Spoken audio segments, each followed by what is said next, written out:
la tristesse arrive, je sais tu es là, toujours près de moi.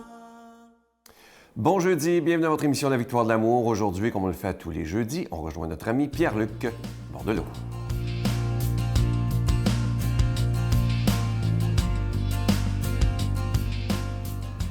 Bon matin de Dieu à vous, très heureux de vous retrouver ce matin. Et ce matin, ma chronique, écoute, j'ai décidé de la dédier à un objet, un outil qui a fait une entrée remarquable dans notre vie et dans notre comportement social. Je dirais même que c'est un outil technologique qui peut et qui est totalement envahissant. Et j'ai nommé notre téléphone cellulaire. Ce magnifique objet que plusieurs personnes possèdent, c'est le mien. Je n'ai pas pris celui de quelqu'un d'autre, c'est le mien. Un téléphone cellulaire, un téléphone portable, un téléphone intelligent, toutes sortes de qualificatifs pour dire que ça, c'est rentré dans notre vie. Et je pense que ça enlève beaucoup de sens à bien des gens. J'en parle. La semaine prochaine, je poursuis sur la même chronique pour dire à quel point que ça peut donner du sens. Mais aujourd'hui, je m'arrête sur le téléphone qui, malheureusement, n'a pas toujours des qualificatifs qui améliorent nos vies. Là. Okay? En passant, cellulaire, je ne sais pas si vous savez d'où ça vient, mais c'est parce qu'à l'époque, on avait besoin d'une communication qui passait d'une cellule de réception à une autre cellule de réception, donc avec des antennes relais, mais en étant mobile. Alors, c'est vraiment juste pour ça. C'est pas parce qu'elle a plus de cellules que la personne qui la porte. Là. C'est pas supposé, en tout cas.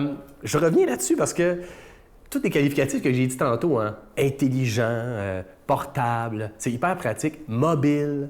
T'sais, on est en mouvement. Même si tu es en mouvement, tu peux toujours être connecté. Mais il vient avec quelque chose là-dedans, c'est qu'on doit toujours être en mouvement, sans arrêt. Autrement dit, on n'a pas d'excuse de ne pas répondre à nos courriels, nos textos, nos différents messages envoyés là-dessus, et ça peut devenir vraiment lourd, difficile.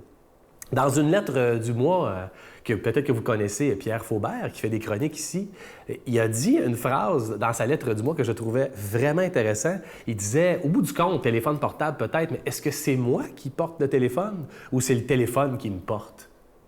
J'ai trouvé sa réflexion vraiment intéressante. Je la souligne ici parce que je trouve qu'il va falloir trouver une manière de se déconnecter parce que ça n'arrête jamais. Là. À un moment donné, il va falloir trouver une façon de vivre avec.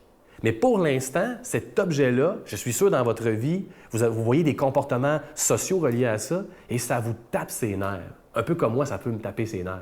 J'étais avec un ami au restaurant, il regarde ses textos, il répond même aux textos. Qu'est-ce qu'il y a? Je suis pas important? On peut avoir de ces choses-là. On voit des jeunes toujours en train de texter. Ils sont 10 autour, là, ensemble, mais ils sont là devant leur cellulaire. Et là, on se dit, bien, voyons donc. Dans une société aussi évoluée au niveau des communications, les gens ne se parlent plus. Le téléphone cellulaire peut prendre du sens. Mais la semaine prochaine, je m'arrête et je dis comment il peut devenir un donneur de sens. Soyez là. Notre Père qui es aux cieux, que ton nom soit sanctifié, que ton règne vienne, que ta volonté soit faite sur la terre comme au ciel. Donne-nous aujourd'hui notre pain de ce jour. Pardonne-nous nos offenses comme nous pardonnons à ceux qui nous ont offensés. Ne nous laisse pas entrer en tentation, mais délivre-nous du mal, car c'est à toi qu'appartient le règne, la puissance et la gloire pour les siècles des siècles. Amen. A Merry Christmas. I wanna wish you a Merry Christmas. I wanna wish you a Merry Christmas from the bottom of my heart. Cherchant douce de village qui a vu naître sous ses toits. Noël, Noël,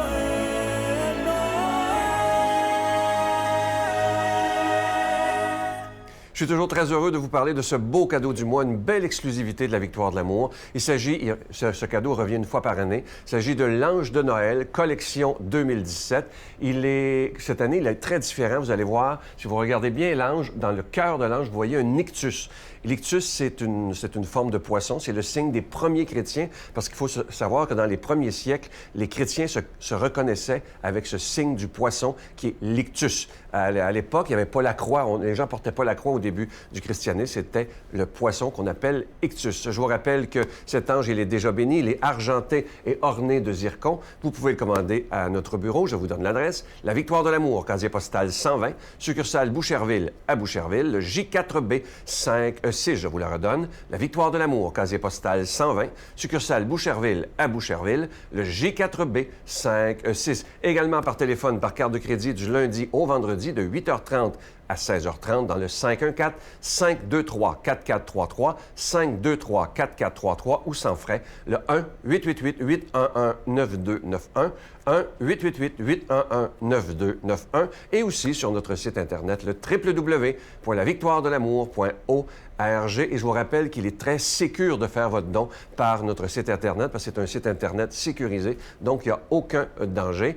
Et je vous rappelle ce magnifique cadeau du mois, l'Ange de Noël collection 2017 avec un ictus. Je vous rappelle qu'il est déjà béni. Moi, je veux vous remercier de tout cœur de votre grande générosité, parce que sans votre générosité, cette émission ne pourrait pas exister. Mais aussi, merci de tout cœur pour votre prière soutenue.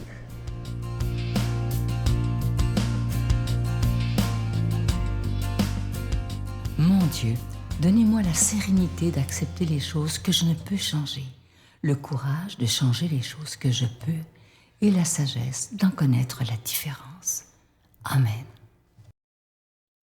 Aujourd'hui, la parole de Dieu est proclamée par notre ami Luc Faneuf.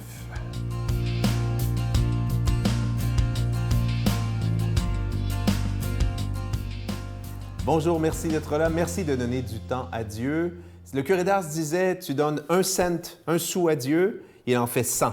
Il multiplie. Le temps que l'on donne à Dieu, l'amour que l'on donne à Dieu, voilà, Dieu le démultiplie comme ça, j'allais dire, à l'infini. Donc, merci d'être là, merci d'être fidèle, merci de nous aider à la victoire de l'amour, nous qui consacrons nos vies, n'est-ce pas, à répandre cette bonne nouvelle qui habite les cœurs et qui change la vie. La rencontre de Jésus, de Dieu, ça change tout. Demandons à l'Esprit Saint, qui est à l'origine justement, voilà, qui est un mystère trinitaire, qui est Dieu, qui a inspiré cette parole de venir nous habiter afin que, voilà, cette vie spirituelle devienne sève de vie en nous. Quand Jésus fut près de Jérusalem, en voyant la ville, il pleura sur elle en disant, « Si toi aussi, Jérusalem, tu avais reconnu en ce jour ce qui peut te donner la paix, mais hélas, cela est resté caché à tes yeux. Oui, il arrivera pour toi, Jérusalem, des jours où tes ennemis viendront mettre le siège devant toi, t'encercleront et te presseront de tous côtés. Ils te jetteront à terre, toi et tes enfants qui sont chez toi, et ils ne laisseront pas chez toi pierre sur pierre, parce que tu n'as pas reconnu le moment où Dieu te visitait. » Acclamons cette parole de Dieu. Louange à toi, Seigneur Jésus. L'évangile d'aujourd'hui, c'est un évangile qui est, j'allais dire, qui est bouleversant et qui est très interpellant. Petit détail, mais non, ce n'est pas un détail. On est à la fin de l'année liturgique. Vous savez que contrairement aux années civiles, les années liturgiques sont, dans l'Église, des années qui finalement nous font faire le tour de toute la vie de Jésus, hein, en commençant par sa naissance, sa mort, puis voilà. C'est tout un résumé de l'histoire du salut. Donc, il y a 3 années, les ABC, ça, c'est pas tellement important, mais sachez que l'année liturgique se termine et se commence justement à la fin de novembre chaque année. L'année liturgique commence avec le 1er décembre. Et quand on arrive vers la fin de l'année liturgique, comme c'est le cas en ce moment, là, on est en date finalement du mois de novembre, ce sont des textes qui parlent, ce sont des textes souvent porteurs d'une certaine violence, hein, d'un fracas, pour ne pas dire carrément des fois même de l'apocalypse, de la fin du monde. Donc, ce texte a été choisi. C'est un texte qui parle finalement de quoi? De la destruction de la ville de Jérusalem. Okay? Pas besoin d'être grand historien pour savoir que les Juifs ont connu ce qu'on appelle la diaspora. Diaspora, ça veut dire qu'ils ont été diffusés, ils ont dû partir, quitter en exil un peu partout. Et ça, c'est suite à la destruction par celui qui allait devenir l'empereur, mais qui à l'époque était un général, le général Titus, qui est venu, suite à une révolte des Juifs, qui est venu détruire Jérusalem. OK? Or, on le sait, hein, une des fonctions de Jésus, c'est d'être un prophète. Jésus a maintes fois annoncé l'avenir. Évidemment, ce n'était pas, j'allais dire, son job à temps plein. Ce n'est pas pour ça que les gens ont cru en lui. Hein, des diseurs, des diseuses de bonne aventure. Ce n'était pas là le mystère profond, ce que Jésus avait de mieux, j'allais dire, à donner au monde. Mais Jésus, oui, des fois, voilà, comme ça, se faisait le prophète, annonçait l'avenir. Et au fond, là, ce qui est intéressant de ce texte, c'est que Jésus montre bien que si Jérusalem va être détruite, sera détruite, c'est parce que Jérusalem n'a pas su, le sous-entendu, évidemment, pas la ville de Pierre, mais les gens qui y habitaient, puis là encore sous-entendu, vous connaissez l'histoire de Jésus, les grands prêtres, tous les membres du Sanhédrin, tous les responsables de cette religion juive qui ont refusé d'ouvrir leur cœur, de vraiment tirer les conclusions de ce que leurs yeux voyaient, de ce que leurs oreilles entendaient, ont refusé de voir en Jésus le Messie. Donc, conséquence de cela, ben voilà, Jérusalem sera détruite. Et bon, aujourd'hui, Jérusalem, évidemment, c'est une ville qui n'est pas disparue, mais la présence juive, ça a pris quand même la fin de la Deuxième Guerre mondiale. Il y a eu comme justement une période de temps entre 1970 et 1948, pendant laquelle, finalement, les Juifs et Jérusalem, les Juifs étaient hors Jérusalem, d'accord? Donc, c'est de cela dont il est question. Donc, d'un texte, Jésus est ému, il pleure. Et c'est rare que, vraiment, on dit dans l'Évangile, Jésus pleura sur. Jésus, évidemment, Jésus qui est Dieu le Fils, toute l'histoire de la révélation chrétienne tourne autour de la ville de Jérusalem, pas seulement, mais voilà, c'est son centre, le temple de Salomon, premier et deuxième temple de Salomon sont là. Donc, l'attachement de quelqu'un à sa ville, et Jésus, dans sa dimension humaine, est profondément attaché à Jérusalem, n'est-ce pas? Qui est vraiment, j'allais dire, la ville sainte, la ville où il va révéler son mystère. Mais en même temps, justement, Jésus insiste, il insiste. Même la ville sacrée entre toutes, il n'y a pas de ville au monde plus sacrée que Jérusalem. Même la ville qui a été tant et si souvent visitée par Dieu. Aucune ville a été plus visitée par Dieu que Jérusalem. Même cette ville-là, Dieu ne lui a pas retiré sa capacité de dire non.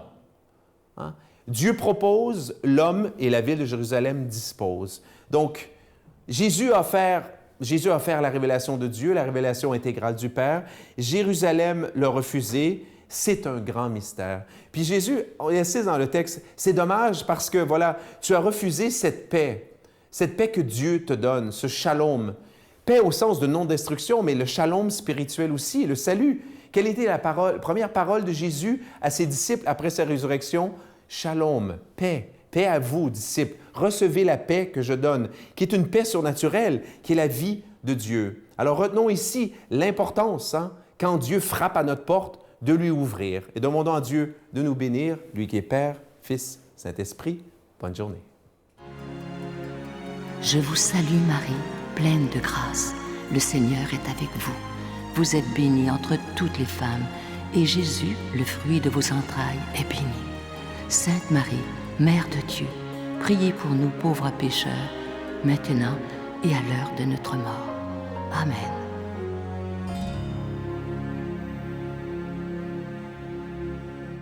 Le 1er décembre prochain, le centre Vidéotron deviendra cathédrale.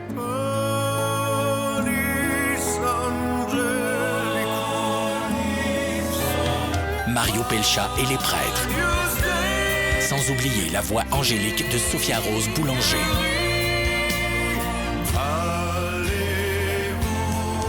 Le 1er décembre prochain au centre Vidéotron. Billets en vente maintenant sur gestev.com ou ticketmaster.ca. Je vous laisse avec une très belle pensée qui dit ceci. Écoutez bien parce que c'est vraiment très, très beau. Regarde les expériences passées, les épreuves que tu as vécues, les erreurs que tu as commises et prends conscience de toutes les ressources que tu as développées grâce à ces expériences. Le courage et la patience d'affronter le présent. Et c'est tellement vrai lorsqu'on regarde nos vies, lorsqu'on fait une relecture de notre vie, on s'aperçoit finalement qu'on a passé à travers de grandes épreuves et qu'on est souvent beaucoup plus fort qu'on peut le croire. À demain.